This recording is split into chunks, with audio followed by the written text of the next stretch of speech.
Hey, what's up, Mr. Persink here, and I'm here with week 3 of the Cruiserweight Classic recap. Now, this week, it was not, I don't think, in my opinion, it was as strong as the first 2 weeks, but there were still some quality matches. I personally think the first match on the night was the best match. Like I said, it wasn't as strong. There were still, obviously, some good matches, but it wasn't as good as the two previous weeks. So let's get right into it, shall we? First match, like I said, I thought was the best was Zack Sabre Jr. defeating Tyson Dukes. Now, obviously, I'm a huge fan of Zack Sabre Jr. A lot of people are. He was one of the men with the most hype coming into the Cruiserweight Classic just because he had such a big buzz. The big names were, Zack Sabre Jr., Kota Ibushi, Akira Tozawa, Cedric Alexander. Those were but the two biggest were Sabre and Ibushi. And speaking of Ibushi, he was actually on NXT this week, beating Buddy Murphy. But that's really cool. That's besides the point. This is the Cruiserweight Classic. But he defeated Tyson Dukes, who I've never heard of before, but impressed me a lot. This was a very mat-based match. A lot of reversals, reversals of holds into other holds. This was a very mat-based match, and I loved it. I thought it was really good. It was really entertaining. Maybe this isn't some people's, type of wrestling. I loved it. I loved every second of it. I thought it was great.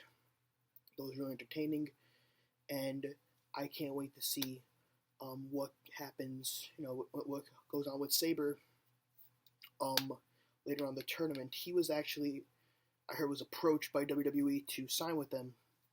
They've already been trying to sign a bunch of people from the Cruiserweight Classic.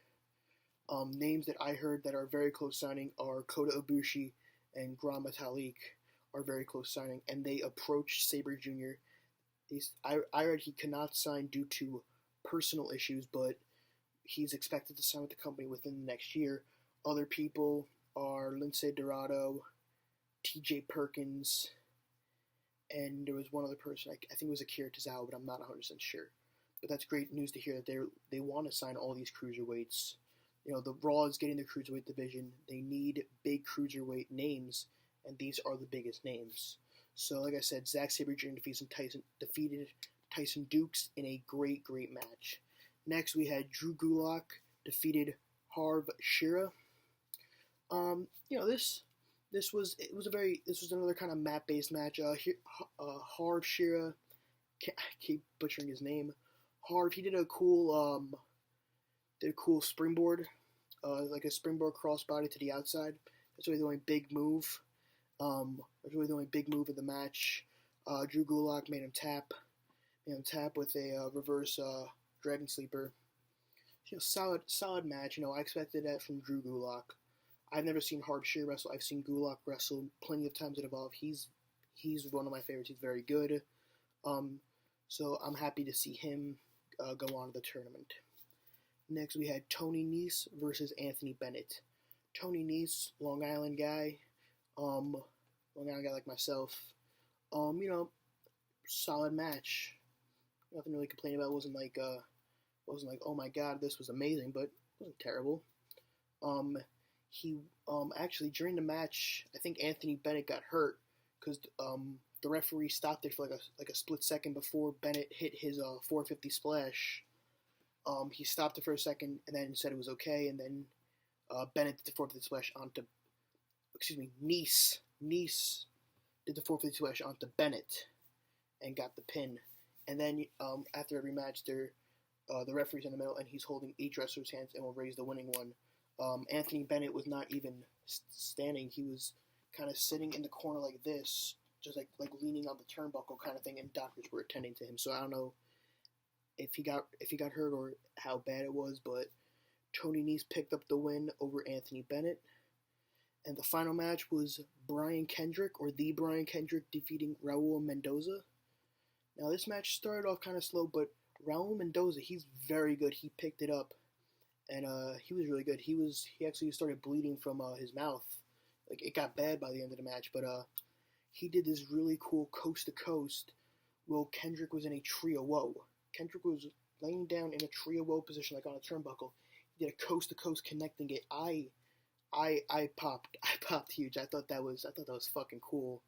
Like, I was watching with a couple of friends. They didn't really think much of it. They're like, oh, it's coast to coast. Shane does that, but I was trying to explain to them that when Shane does it, the opponent is usually laying just in the corner, so it's easier to connect. Brian Kendrick was laying like this, just straight, like just straight up and down, and he still connected with it all the way across the ring. I thought that was really, really cool. This is probably the second best match on the card. Like I said, in my opinion, it wasn't. These were both entertaining for different ways. Kendrick Mendoza was more entertaining for like spots, kind of like more spots, more high flying stuff like that. Well, Saber Dukes was more entertaining in a mat based way. They traded more holds, they did more reversals, more submissions, and I found that really entertaining. So, like I said, best match of this week goes to Zack Sabre Jr. and Tyson Dukes. Next week is the fourth week, and that is the final matches of round one. So can't wait to see that, and thank you guys for joining me. I'll see you in the next video.